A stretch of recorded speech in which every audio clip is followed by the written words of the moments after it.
It's January 8th, and the strange side of history awaits. Today, we have a battle waged after the war ended, a nation forced to measure every meal, and the dismantling of a corporate giant that reshaped modern communication. Let's begin.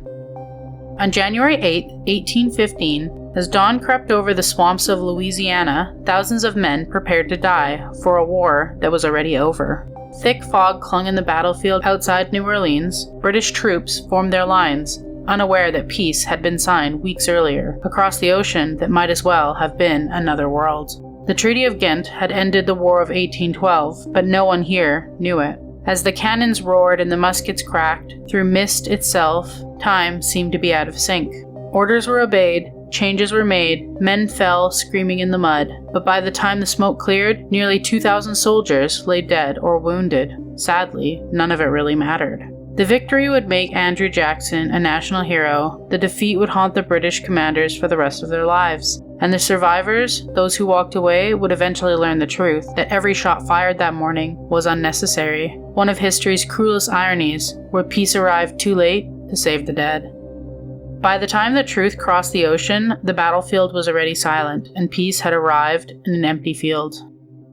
On January 8, 1940, ration books were issued across the United Kingdom. Small grayish books filled with coupons, each one deciding how much bacon, butter, and sugar a family was allowed. The war had tightened its grip, and the German U-boat were sinking supply ships faster than Britain could replace them. Food was no longer something you could choose, it was something you were assigned.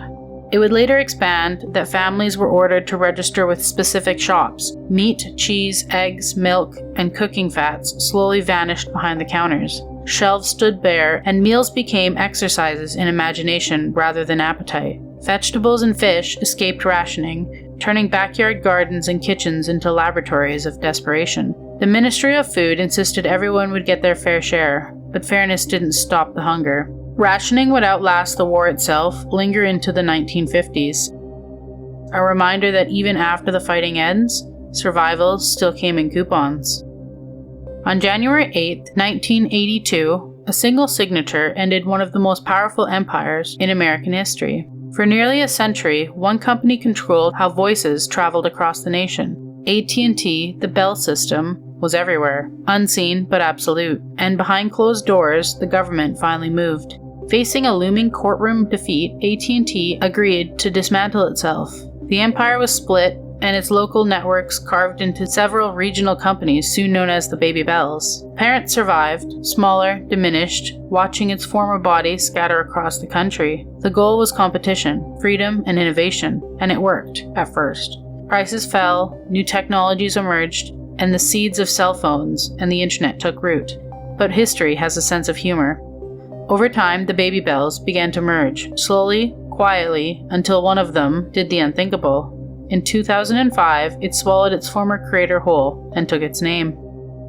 They may have killed the monopoly, yet somehow, it had come back.